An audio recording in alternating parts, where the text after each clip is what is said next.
ये लकड़ी घर में लाकर रख लो, शायद पीढ़ियों तक धन में कमी नहीं आएगी। पैसा बरसेगा। नमस्कार दोस्तों, स्वागत है आपका सहस्त्र उपाय में। दोस्तों, हमारे सनातन धर्म और प्राचीन परंपराओं में ऐसी बहुत सी चीज़ों का वर्णन मिलता है जिन्हें केवल सामान्य वस्तु नहीं बल्कि शुभता, समृद्धि और सकारात्मक ऊर्जा का प्रतीक माना गया है। आज हम आपको ऐसी ही एक विशेष लकड़ी के बारे में बताने वाले हैं जिसे लेकर धार्मिक और लोक मान्यताओं में कहा जाता है कि अगर इसे सही तरीके से घर में रखा जाए तो घर में धन, समृद्धि और बरकत का वातावरण बना रह सकता है। लेकिन दोस्तों, वीडियो को बीच में बिल्कुल मत छोड़िएगा, क्योंकि केवल उस लकड़ी को घर में लाकर रख देना ही पर्याप्त नहीं माना जाता। इसे कहाँ रखना है, किस दिन घर में लाना है और रखने से पहले क्या करना है, इन बातों को भी महत्वपूर्ण माना जाता है। और सबसे खास बात, वीडियो के अंत में मैं आपको बताऊंगा कि इसे घर के किस स्थान पर रखने से जुड़ी मान्यता सबसे ज्यादा प्रचलित है। दोस्तों, जिस लकड़ी की हम बात कर रहे हैं, शमी की लकड़ी। शमी वृक्ष को सनातन परम में विशेष महत्व दिया गया है। भगवान शिव की पूजा से लेकर शनिदेव और विजय से जुड़ी धार्मिक मान्यताओं तक शमी वृक्ष का उल्लेख अलग अलग परंपराओं में मिलता है। इसी कारण कई लोग शमी को शुभता और संकटों से रक्षा का प्रतीक मानते हैं। अब सवाल आता है, क्या शमी की लकड़ी को घर में रखने से सचमुच धन की कमी खत्म हो जाती है? दोस्तों, इसे एक धार्मिक मान्यता के रूप में समझना चाहिए, वैज्ञानिक या आर्थिक गारंटी के रूप में नहीं। किसी भी वस्तु को घर में रखने मात्र से पैसा अपने आप नहीं बरसता, लेकिन हमारी परंपराओं में ऐसी वस्तुओं को सकारात्मक संकल्प, पूजा और आध्यात्मिक वातावरण से जोड़ा जाता है। शमी की लकड़ी को घर में कैसे रखें? अगर आप यह पारंपरिक उपाय करना चाहते हैं तो सबसे पहले किसी स्वस्थ शमी वृक्ष को नुकसान पहुंचाकर उसकी लकड़ी काटने से बचें जहां संभव हो। पूजा के लिए उपलब्ध स्वच्छ और वैध रूप से प्राप्त शमी की उपयोग करें। या शमी की सूखी टहनी स्नान करके स्वच्छ वस्त्र पहने।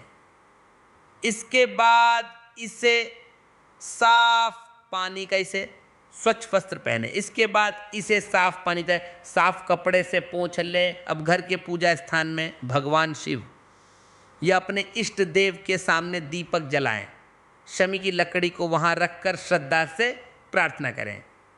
मन में संकल्प लें, मेरे घर में सुख,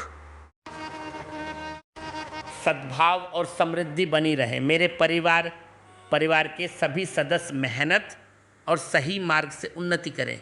इसके बाद भगवान शिव का स्मरण करें। अगर आपकी परंपरा में उचित माना जाता हो तो ओम नमः शिवाय जाप कर सकते हैं। इसे घर में कहाँ रखना चाहिए,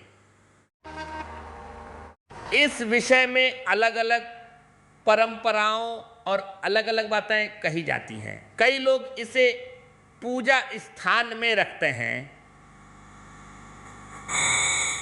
कुछ परंपराओं में शमी से जुड़े पौधे को घर के बाहर या प्रवेश क्षेत्र के आसपास शुभ माना जाता है।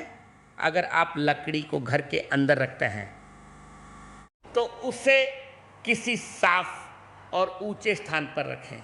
उसे जूते चप्पल, कूड़े या गंदे स्थान के पास बिल्कुल न रखें। और सबसे जरूरी, शमी वृक्ष की जीवित शाखा को केवल उपाय के लिए तोड़ना उचित नहीं है। प्रकृति का सम्मान करना भी हमारी परंपरा का ही हिस्सा है। धन के लिए असली नियम दोस्तों, यहाँ एक बहुत महत्वपूर्ण बात समझिए। अगर आप चाहते हैं कि आपके घर में लंबे समय तक धन की बरकत बनी रहे, तो केवल कोई धार्मिक वस्तु रखना पर्याप्त नहीं है। उसके साथ आपको 3 चीज़ों का पालन करना चाहिए। पहली, कमाई के साधन को ईमानदारी से बढ़ाना।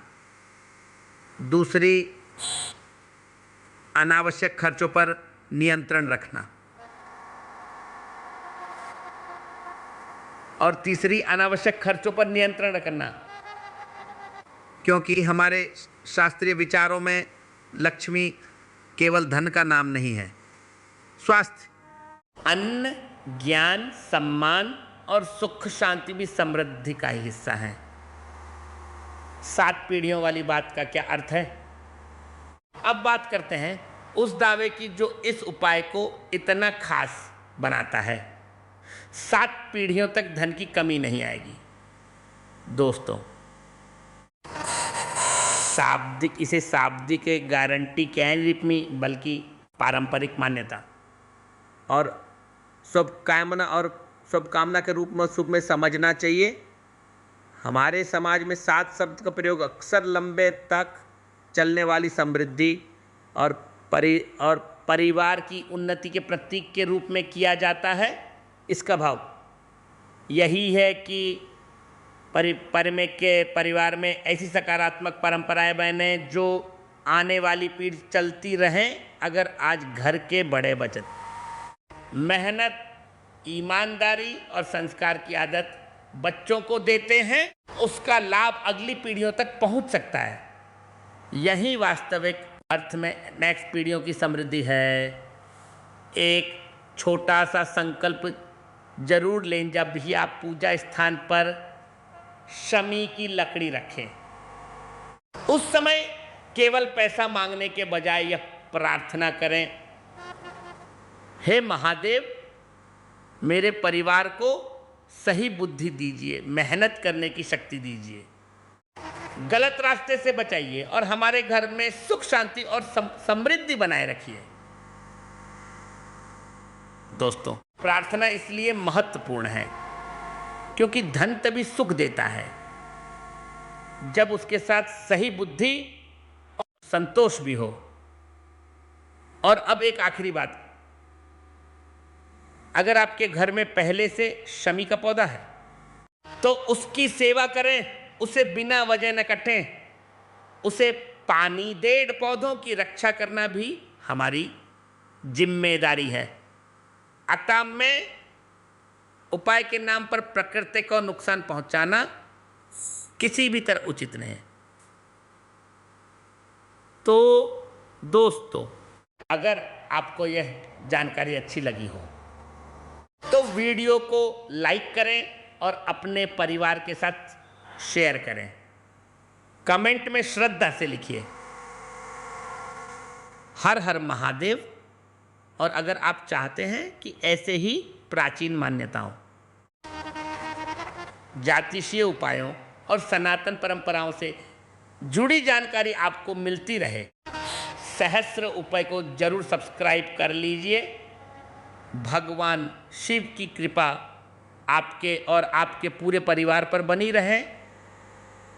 हर हर महादेव।